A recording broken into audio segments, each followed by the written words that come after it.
Buenas tardes, ¿cómo están ustedes? Buenas tardes, cuando son las 1:14, hora Venezuela, aquí en nuestro espacio, pues, este espacio de lucha espiritual, espacio de lucha vital que estamos teniendo, pues, a todos nuestros hermanos cantaurenses y venezolanos que se encuentran fuera de su tierra, fuera de su patria, un abrazo fraternal, bendiciones para ustedes.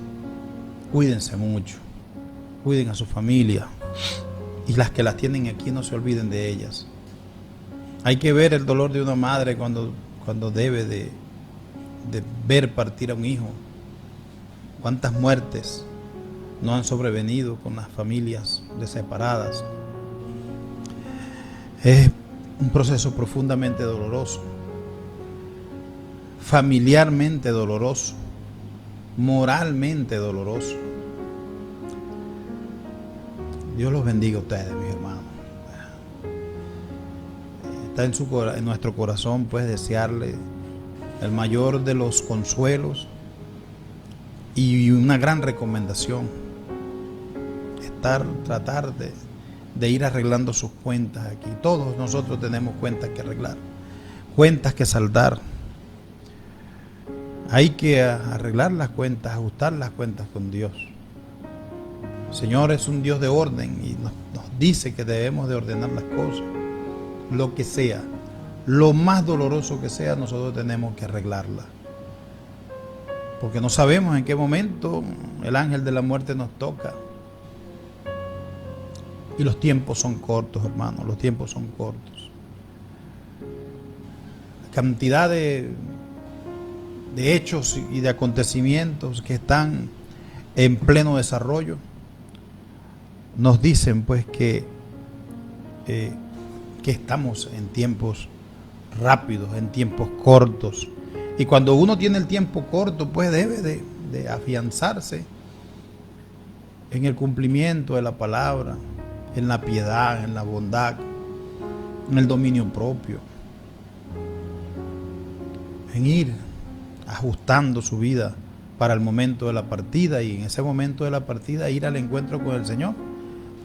Uno de los aspectos que más nos contamina a nosotros es pensar en la muerte, pero nosotros pensamos en la muerte como la muerte del otro. Se murió fulano, se murió este, se murió aquel, y nunca pensamos que la muerte nos va a tocar a nosotros. Y es lo más seguro que tenemos. ¿Por qué no pensar en ello?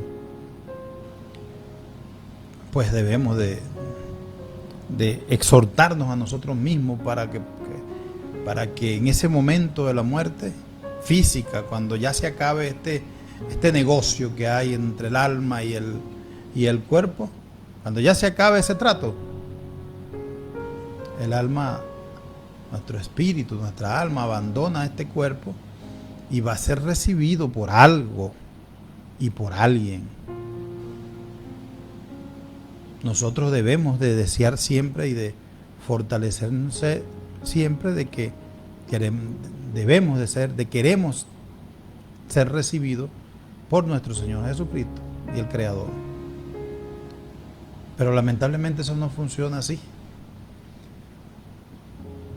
Debemos de ponernos a cuenta, señores, hermanos queridos.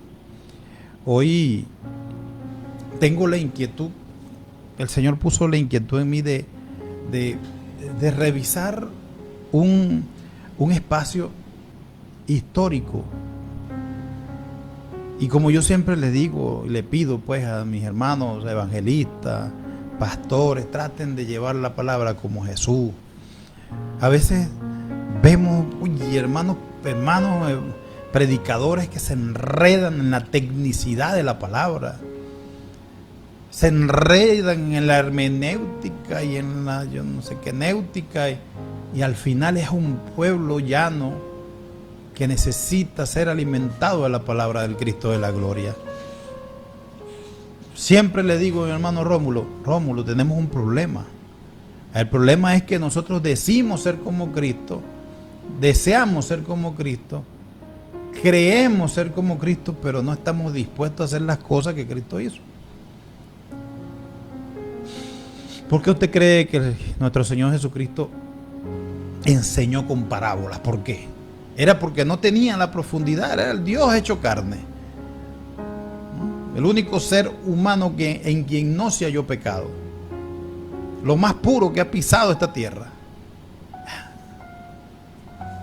Y entonces nosotros creemos que a veces se pregunta, bueno, ¿por qué el Señor Jesucristo habrá enseñado en parábola?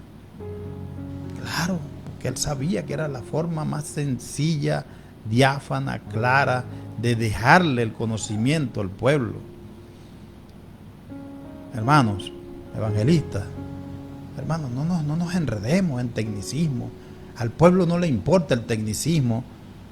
Usted, como doctor en la palabra, haga como un buen profesor, agarre la técnica de la letra y conviértala en conocimiento digerible, sencillo. Conviértala en comida sencilla de digerir, en alimento espiritual para el pueblo, y tendremos mejores resultados en la fortaleza que el Señor nos ha puesto de alguna manera, pues, ayudarlo en esta lucha que se tiene desde tiempos inmemoriales. Hoy, imaginémonos un poco, hermanos queridos, el momento de la crucifixión. Momento de la crucifixión. El momento de la crucifixión te deja varios mensajes. Te deja varios mensajes. Uno de los mensajes, vamos a vernos allí. Está nuestro Señor Jesús, rodeado de quién. El enemigo no solamente trató de humillar a nuestro Señor Jesucristo, poniéndolo allí en un madero, sino además lo hizo acompañar de quién. ¿Quién acompañó a Jesús? 2 ladrones de lo último, 2 ladrones, 2 antisociales. Habían pasado la vida haciendo lo malo y fueron condenados. Y fíjate, quedaron allí al lado del Cristo de la gloria. ¿Y eso fue por casualidad? No. El enemigo rodeó a nuestro Señor Jesús de la maldad.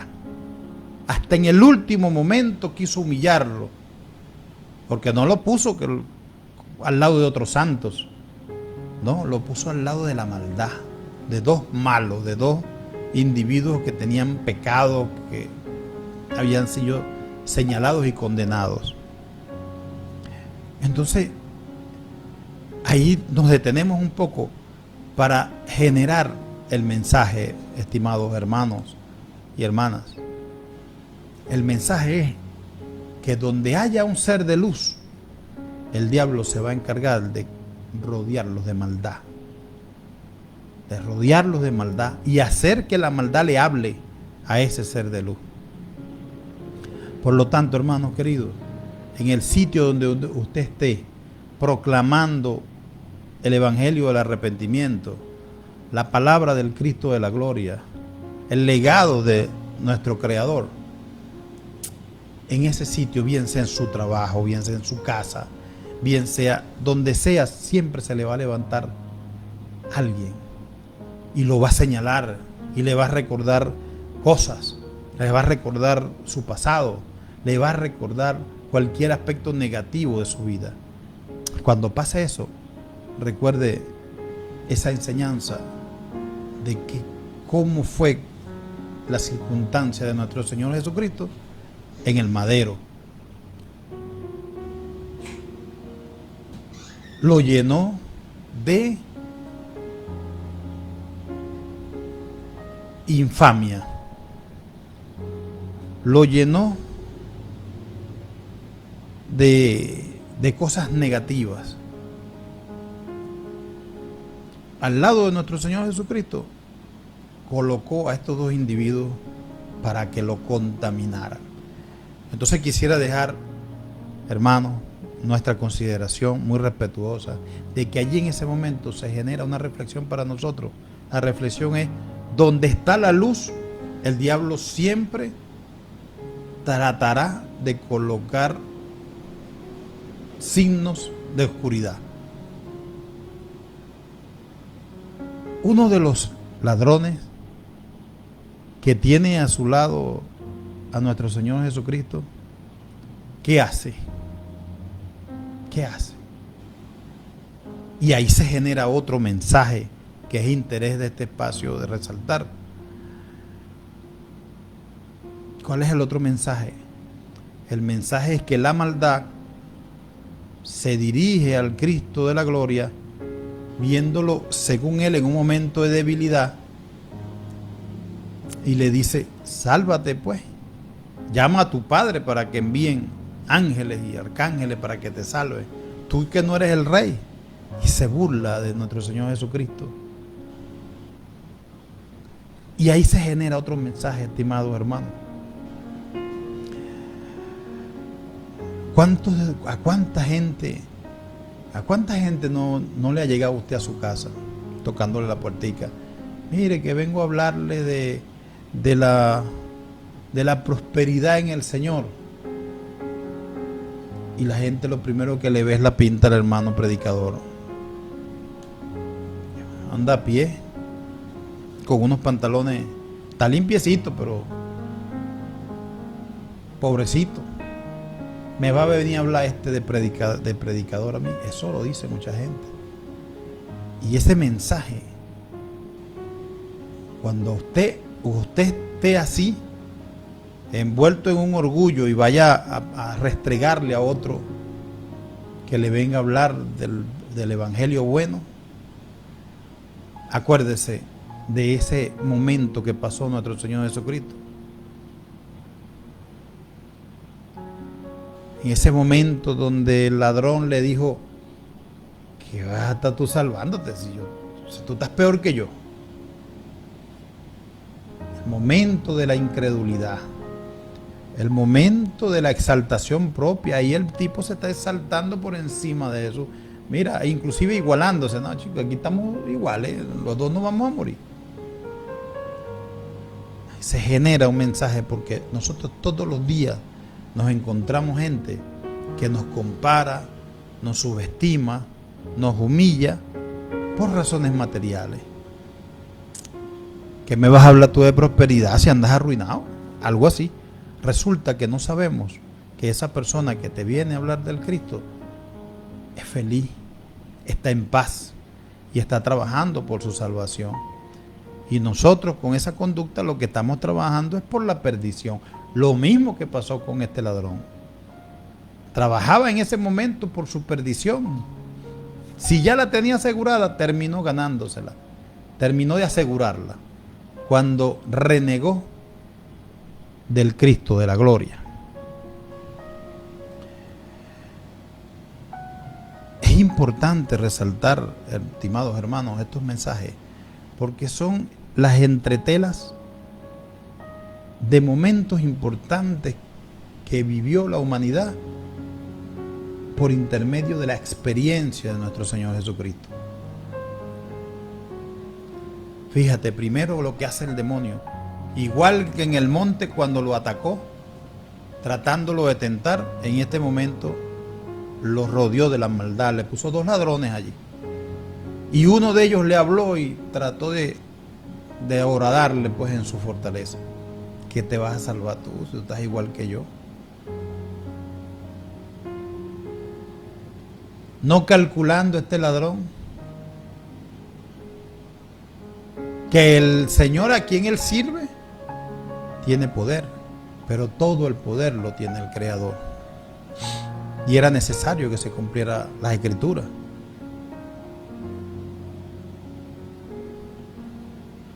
Voltea hacia el otro lado nuestro Señor Jesucristo y se encuentra ¿con quién? Con otro ladrón. Y ahí se genera otro mensaje.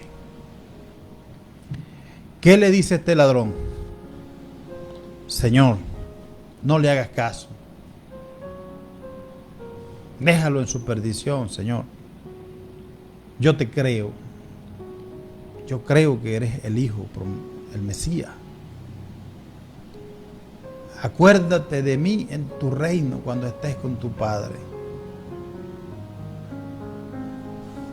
Se genera un mensaje entonces. Tal cual es el ladrón. De lo más bajo y de lo más vil, dice el Señor, que tomaré para sorprender a los sabios. Tal cual es el ladrón que estaba al lado de Jesús. Somos nosotros. Nacemos en pecado y a veces nos desarrollamos en pecado, bien sea por ignorancia, por engaño, o bien sea por voluntad propia. Y entonces observamos, hermano querido, que el momento donde este ladrón le dice al Señor Jesucristo, Señor, yo te creo, emerge entonces el evangelio del arrepentimiento. El evangelio de Jesús. ¿Qué predicaba Jesús? Jesús nos decía, tienes que reconocerte, hermano. Reconoce tus debilidades. Por eso nos escribió de la concupiscencia, por eso nos escribió, nos ordena de que luchemos contra, huir del diablo, y él resistía al diablo y él huirá de ti. Nos dijo tantas escrituras que todas apuntan a que eviten esto, eviten aquello, no hagan esto, no hagan aquello. ¿Para qué? ¿Por qué nuestro Señor Jesucristo nos dijo eso? ¿Por qué? Nos legó eso. El ladrón le dijo, yo te creo. En ese momento, yo te creo. Emerge en él el arrepentimiento de todo lo malo que había hecho. Y en el momento exacto y específico, se reconoce él como pecador y acepta al Cristo de la gloria como su Salvador. Cuando estés con tu Padre en los cielos, acuérdate de mí. Qué tamaño mensaje, qué tamaña reflexión, hermanos. Ese instante, ese momento. Acuérdate de mí cuando estés en los cielos. Un reconocimiento a su condición de pecador. Eso es lo que debemos hacer nosotros. Reconocernos como pecador. Pero luego ese reconocimiento pasó a la aceptación, a la confianza en que Jesús lo iba a recibir. No vio aquel ladrón las circunstancias perniciosas que tenía el Señor en ese momento. Estaba crucificado, estaba en el umbral de la muerte física. No lo vio. Tuvo fe. ¿Y qué es la fe? La fe no se puede ver, pero hay convicción de lo que se espera. Ese ladrón tuvo fe en Jesús. Y deseamos resaltar ese mensaje, estimados hermanos. Ese momento, cuando él acepta, se revisa, se arrepiente y acepta al Señor, se cumple el evangelio del arrepentimiento. Con todos los versículos y toda la letra que hay allí, pero se cumple al final, ¿qué es lo que quiere el evangelio del arrepentimiento? Que nos reconozcamos, arrepintámonos y aceptamos. Cuando uno se reconoce, se rectifica. Cuando uno acepta, abre la puerta a nuevos conocimientos y a nuevas conductas. Y se convierte uno entonces en un soldado de la batalla celestial por la verdad y el evangelio del Cristo de la gloria. ¿Se dan cuenta cómo esos momentos dejan unos mensajes? Viene un tercer mensaje. Viene un tercer mensaje. La respuesta de Jesús. Si bien es cierto, el ladrón no vio el momento de debilidad presunta que tenía nuestro Señor Jesucristo. Nuestro Señor Jesucristo tampoco vio en él toda la cantidad de pecados que él había hecho. valoró el momento, hermanos, del arrepentimiento. ¿Cómo? De cierto te digo, dice el Señor, y dijo el Señor, que hoy estarás conmigo sentado a la diestra del Dios Padre. ¿Qué tamaño premio, qué tamaña recompensa le dio el Señor Jesucristo, nuestro Señor Jesucristo, a este ladrón que se abrazó de él en último instante? Entonces el efecto del Evangelio del arrepentimiento. 3 mensajes claros. 1, donde hay una antorcha, el Satanás siempre tratará de meter oscuridad. 2, el mensaje de la maldad a las atalayas, a las lámparas, a la gente que predica el Evangelio, sobajándolo, tratándolo de desmontar del compromiso. 3 mensaje, el ladrón aceptando, arrepintiéndose, aceptando y viéndolo de manera espiritual a nuestro Señor Jesucristo.